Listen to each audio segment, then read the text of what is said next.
Preface. Growing up in poverty, Sonny has never expected anything good from life.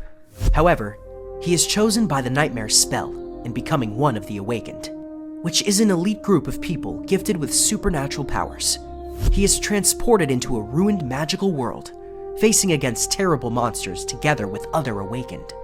What's worse, the shadow powers he received happen to possess a small but potentially fatal side effect.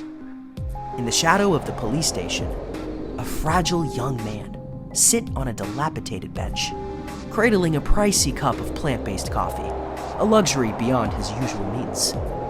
Despite its bitter taste, he forces himself to drink, determined to justify the expense.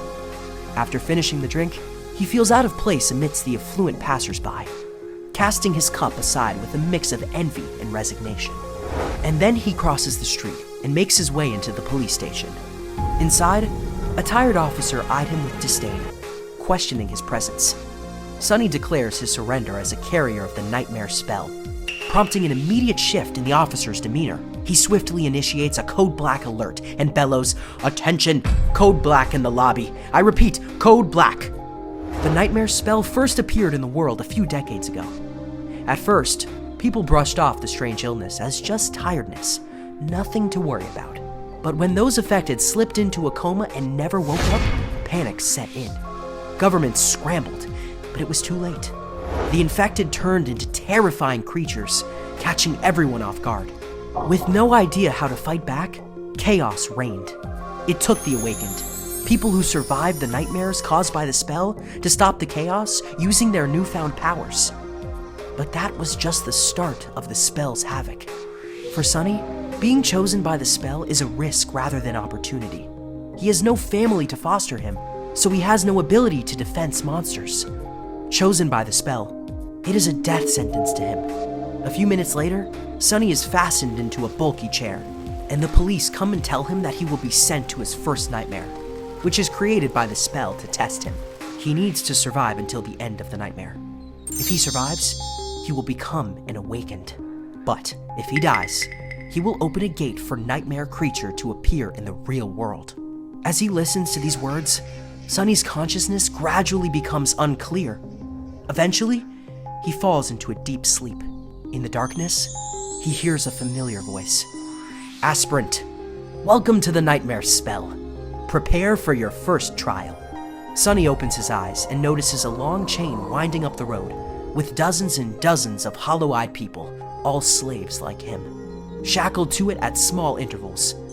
In the meantime, a few words appear in front of him. Name, Sunless. Rank, Aspirant. Soul core, Dormant. Attributes, Fated. Mark of Divinity, Child of Shadows. Aspect, Temple Slave. Aspect description: slave is a useless wretch with no skills or abilities worth a mention. A temple slave is just the same, except much rarer. Sonny curses. "I have no skills or abilities. This is absurd." Two slaves next to him hear his outburst, come over to comfort him, saying that everyone is going to die in this environment, so there's no point in breaking down.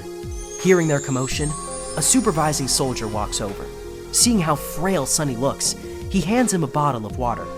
This scene is observed by an older soldier, who takes away the water and warns the young soldier not to befriend the slaves.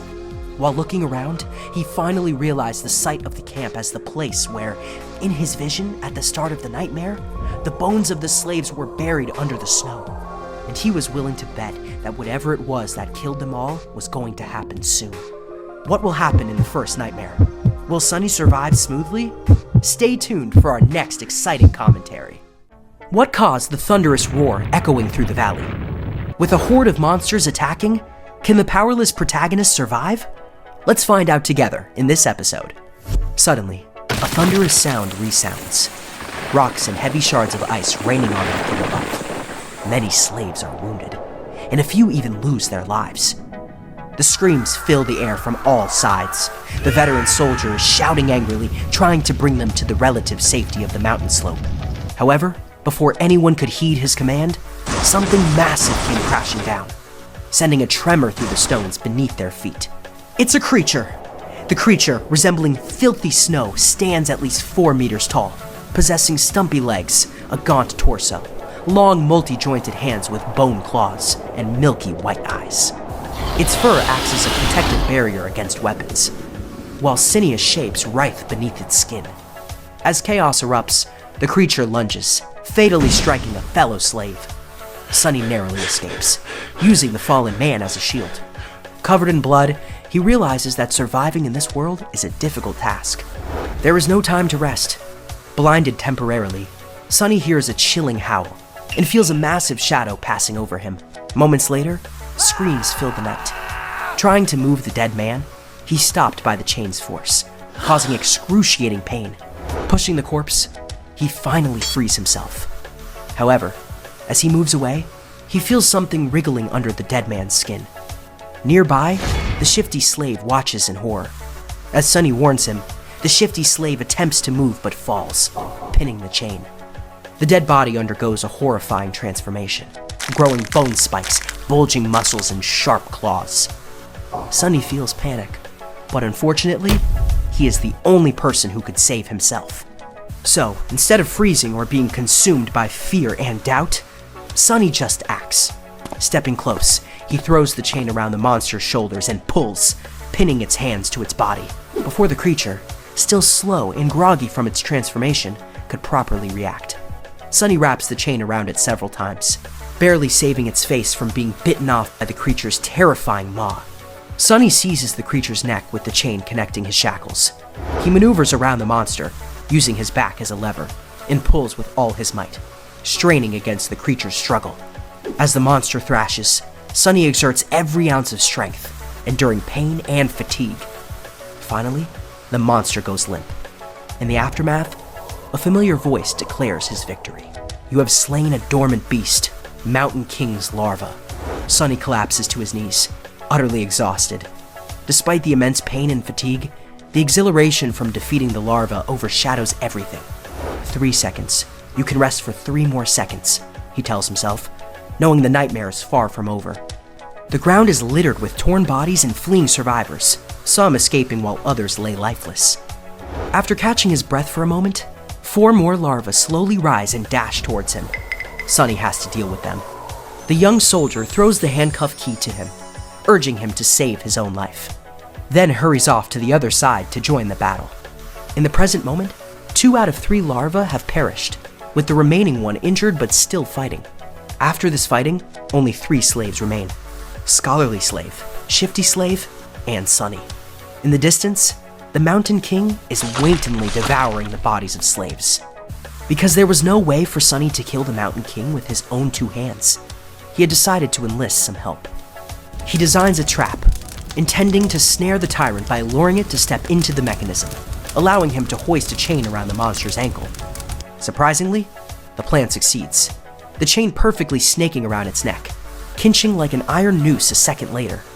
Then, they push the carriage, its rear wheels sliding off the road, plummeting into the seemingly bottomless dark abyss. In that moment of descent, the creature turns, its 5 milky, lifeless eyes expressionlessly locking onto the 3 captives. Has this creature truly died? What dangers will the next 3 slaves encounter? Stay tuned and look forward to the exciting commentary in the next episode.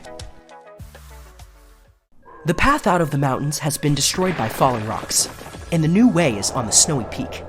Will they safely reach the peak and secure a chance for survival? Let's find out in this episode's story. Around them, there is a scene of utter carnage. Except for the 3 slaves and Hero, every member of the caravan is dead. Their bodies are littering the ground, horribly maimed or torn into pieces. Here and there, a repulsive carcass of a larva could be seen. Shadows cast by the bonfire are dancing happily across the stone platform, seemingly unperturbed by this morbid view. Hero breaks the current silence, believing that at daybreak, everyone must gather supplies in order to leave the mountainous region. Sunny shakes his head, not hearing the sound of the Mountain King being killed like before, indicating that the Mountain King is still alive. They cannot risk moving forward. Hearing Sunny's opinion, the group decides to move quickly after the monster's potential return. Understanding the urgency, they plan to gather supplies and allocate tasks.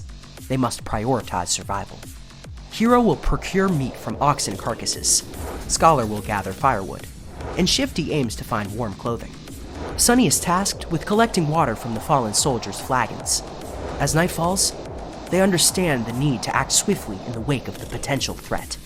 Sometime later, far from the bonfire and hidden in the shadows, Sunny searches for dead soldiers, already weighed down by half a dozen flagons. Shivering in the cold, he finds the old veteran, badly injured but clinging to life. Sunny, seeking the man's flagon, notices a shattered sword nearby. He picks up the sword, ending the man's life. Having killed the old soldier, he acquires an item, a silver bell. This useless item fails to meet Sunny's expectations. Sunny signs and then gets busy removing the dead man's fur cloak and warm, sturdy leather boots. Throughout the night, they sit by the bonfire, unable to sleep due to fear of the tyrant's return. At dawn, they gather their supplies and depart, leaving behind the stone platform. They plan to follow the road up to the mountain pass and then over it, getting as far away from the scene of the massacre as they could before the night came. However, the road was no more. A terrible rockfall makes it untraversable. At this moment, the scholar suggests an idea. In the past, there used to be a small path leading to the mountaintop. Occasionally, pilgrims would use this path. The remaining 3 were stunned to hear this, as the mountain is extremely steep, and climbing it is almost impossible. However, in order to survive, they decide to take a deadly risk. They keep moving in order to arrive to the destination as soon as possible. As they decide to halt, Sunny is on the brink of fainting, his body nearly reaching its limit. Surprisingly, Shifty appears to be in an even worse state, with a dazed look in his eyes and shallow, labored breathing, displaying signs of feverishness. When Hero finds a suitable camping spot, Shifty collapses without his usual outbursts, laying silent. Ignoring Hero's advice to conserve water, Shifty empties his flask, showing signs of distress. Meanwhile, Scholar is also visibly worn from the demeaning climb, with bloodshot eyes and a grim expression. Considering their situation, Sunny and Hero decides to take turns on duty. At the break of dawn, Sunny has woken the others up. Hero hopes that a full night's rest would do Shifty and Scholar some good, but his hopes are crushed. Scholar seems overexerted from the previous day's climb, but Shifty's condition is far more concerning. He is ashen, shaky, and barely coherent, displaying symptoms of mountain sickness. Despite their concerns, Shifty stubbornly insists that he is fine. As they continue their arduous climb, Shifty's strength wanes. He slips on an icy rock and plummets to his death. The group stands frozen, powerless to help, as Shifty's body tumbles down the slope, leaving a trail of blood on the rocks.